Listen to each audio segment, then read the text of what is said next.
Decide today news में आपका एक बार फिर से स्वागत है। मैं हूं काशिफ सम्मन और आप देख रहे हैं हमारा शो सियासी सूरत हाल। 2019 महाराष्ट्र असेंबली इलेक्शन शुरू हो चुका है, इसका बुगल बज चुका है और लोग गठजोड़ में खींचातानी में लग चुके हैं। मालेगांव में सभी पार्टियां अपने अपने तरीक़ेकार पर अमल कर रही हैं, अपना अपना लाए अमल बना रही हैं। जहां कोई लीडर एमआईएम में जा रहा है तो कोई एमआईएम में जाने की बात कर रहा है, तो किसी का नाम शिवसेना के लिए सुना जा रहा है। इसी में एक पार्टी जिसका इतिहास, जिसकी तारीख रही है मालेगांव शहर में, जनता दल सेकुलर, वो बड़ी खामोश नजर आ रही है।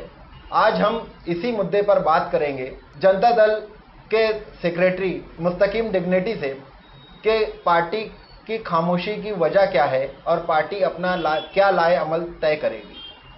मुस्तकीम भाई, आपका इस्तकबाल है हमारे शो में। बहुत बहुत शुक्रिया। सबसे पहला तो ये कि बुलंद भाई की तबीयत कैसी है, आवाम जानना चाहती है कि बुलंद भाई की तबीयत कैसी है और उनके हाल कैसे हैं। पीछे हम लोग समझ लो कि अक्टूबर महीने से बुलंद भाई की तबीयत की बीमारी बड़ी होने की वजह से उनका इलाज कर रहे हैं। पीछे इलाज लगभग मुकम्मल हो गया था, मगर रमज़ान आखिर में ऐसा समझा कि बीमारी वापस आई, तो उसके बाद मुसलसल उस मामले में लगे हुए हैं। जो भी डॉक्टर की गाइडलाइन है उस हिसाब से इलाज किया जा रहा है और अभी तबीयत ठीक है। लेकिन ऐसे हालात में हम लोग ऐसे आजमाइशी दौर से गुज़र रहे हैं कि हमारा लीडर की तबीयत सही नहीं है, इलेक्शन भी आ गया है, लेकिन उसके बाद भी आज उसके इलाज के लिए हमको वक्त देना पड़ रहा है। और हम शहर की आवाम से भी ये गुजारिश करेंगे कि बुलंद इकबाल साहब के लिए वो दुआ करें और वो जल्द से जल्द सेहतमंद हो के आवाम के दरमियान आए और आवाम के काम काज जिस तरह वो पहले करते थे उस तरह शुरू करें। मगर अभी अल्लाह के करम से तबीयत ठीक है और ऐसी सूरत हाल में पार्टी क्या कदम उठाएंगे, ये पार्टी के लोगों से बातचीत चल रही है। हम भी दुआ करेंगे और जनता भी ये दुआ कर रही है, आवाम भी ये दुआ कर रही है कि शहर का एक अच्छा लीडर, बड़ा लीडर वापस से सियासत में आ जाए और जो मुद्दे आपके हमेशा से रहे हैं बदनवानी को लेकर या अवामी काम को लेकर, वो वापस से अपने रंग ढंग में दिखने लगे। मुस्तकीम साहब, आपसे एक सवाल था कि आपका गठबंधन हुआ था एनसीपी के साथ और एनसीपी के कारपोरेटर अपने सदर के साथ एमआईएम पार्टी में शमूलियत इख्तियार कर चुके हैं, तो क्या ये गठबंधन आज भी कायम है या ये गठबंधन टूट चुका है? नहीं, गठबंधन की बात ऐसी है कि हमने मुफ्ती साहब के साथ गठबंधन किया था कारपोरेशन इलेक्शन के वक्त। हम पीछे बुलंद इकबाल साहब की क़यादत में मुसलसल बदउनवानी के ख़िलाफ़ इस शहर में लड़ते रहे और ये शहर भी जानता है कि जनता दल ही वाहिद ऐसी पार्टी है जो बदउनवानी के ख़िलाफ़ ठोस तरीके से लड़ती है और उसमें उसे पीछे कई कामयाबी भी मिली।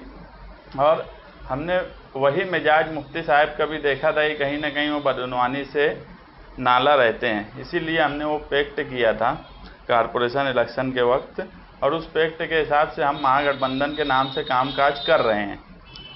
अब ऐसा हुआ कि मुफ्ती साहब और उनके कारपोरेटर एमआईएम में चले गए। ऐसी सूरत हाल में जनता दल का क्या स्टैंड हो, इसके लिए 3 सितंबर को मीटिंग रखी गई है जनता दल ऑफिस पे, क्योंकि जनता दल की अपनी खुद की एक शनाख्त है और हम अपनी शनाख्त तो खोकर कोई काम नहीं कर सकते। हमने निहाल साहब से हमेशा यही सीखा कि अपनी शनाख्त कायम रखो। हम सियासत में अच्छे बुरे हर दौर से गुजरे, मगर हमने हमारी शनाख्त कभी इस शहर में खोई नहीं और अभी भी हम हमारी शनाख्त के साथ काम करेंगे। और मुफ्ती साहब का फ़ैसला जो है वो मुफ्ती साहब का फ़ैसला है एमआईएम में जाने का। जनता दल एमआईएम में नहीं गई है, जनता दल अपने बैनर, अपने झंडे, अपने डंडे के साथ इलेक्शन में रहेंगी। तो क्या ऐसा हो सकता है कि जनता दल का भी कुछ उम्मीदवार आए? नहीं, महाराष्ट्र पार्टी की तरफ से पीछे हम लोग तो नहीं थे यहाँ पर, मगर पीछे नायब सदर मालेगांव आए थे, उनकी ये गुजारिश थी कि हम हमारा उम्मीदवार दें। तो पार्टी के जो वर्कर थे और जिम्मेदार, उन्होंने उनके सामने ये बात रखी कि अभी सदर साहब और दूसरे लोग बाहर हैं और मैं खुद भी बाहर था, तो उनके आ जाने के बाद हम लोग उस मामले में कोई डिसीजन लेंगे। तो उसी सिलसिले में पार्टी ऑफिस पे मीटिंग रखे हैं, लेकिन उनको हमने ये भी बता दिया कि कारपोरेशन इलेक्शन के टाइम हमने मुफ्ती साहब से गठबंधन किया है और उस गठबंधन को मद्देनज़र रख के ही हम कोई फैसला करेंगे। यानी आपकी हो भी सकता है कि आपकी हिमायत और तायद भी रहे मुफ्ती साहब को?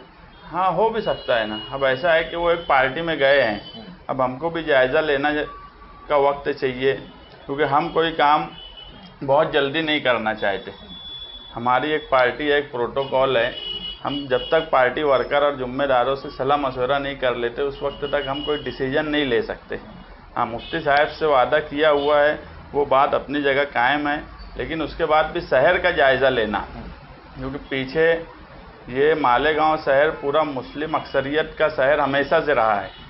पीछे भी जब ये कॉन्स्टिट्यूंसी एक साथ थी केम और संगमेश्वर की, उस वक्त भी ये अक्सरियत मुसलमानों की ही थी इस शहर में। आज बड़ी तादाद में अक्सरियत हो गई, मगर उसके बावजूद भी कभी मुस्लिम लीग जैसी पार्टी यहाँ से कामयाब नहीं हुई। ऐसी सूरत हाल में अब जो पार्टी से वो लड़ने की बात कर रहे हैं, तो उस हालात को, उस बात को समझना भी हमारे लिए बहुत ज़रूरी है। मुस्लिम लीग जैसी पार्टी अगर कामयाब नहीं होती थी तो उसके पीछे क्या वजह थी? तो जैसे जनता दल और ब्रैकेट में है सेकुलर, और उसी में एक समुदाय की एक धार्मिक पार्टी जिसे कहा जाता है या फिरकाप्रस्त पार्टी कहा जाता है, जैसे शिवसेना है, MIM है, बीजेपी है, तो क्या आपको आपके प्रोटोकॉल में रहेगा कि आप एक सेकुलर पार्टी और एक धार्मिक पार्टी से मिलके कुछ काम कर सके? ऐसा है कि कौन पार्टी सेकुलर है और कौन पार्टी फिरका परस्त है, ये तो आवाम तय करेंगी। हम सेकुलर पार्टी है, हम हमेशा दुनिया में जैसे पीसा का टावर झुका हुआ है एक तरफ, वैसे ही हम गैर फिरका परस्ती में जनता दल झुका हुआ है। ये बात बिल्कुल सच है, और जनता दल ने ही इस शहर का मिजाज सेकुलर कायम रखा है और वो जिम्मेदारी हमारी है और वो उसको हम कायम रखेंगे कि इस शहर का मिजाज जो सेकुलर है वो कायम रहे। अभी तक के पिछले 2-3 महीनों से जनता दल खामोश रही और जिससे आवाम में बहुत ज़्यादा तजस्सुस का माहौल बना रहा। क्या आगे भी जनता दल खामोश रहेगी इलेक्शन तक के? नहीं, जनता दल खामोश थी, ये बात सच है।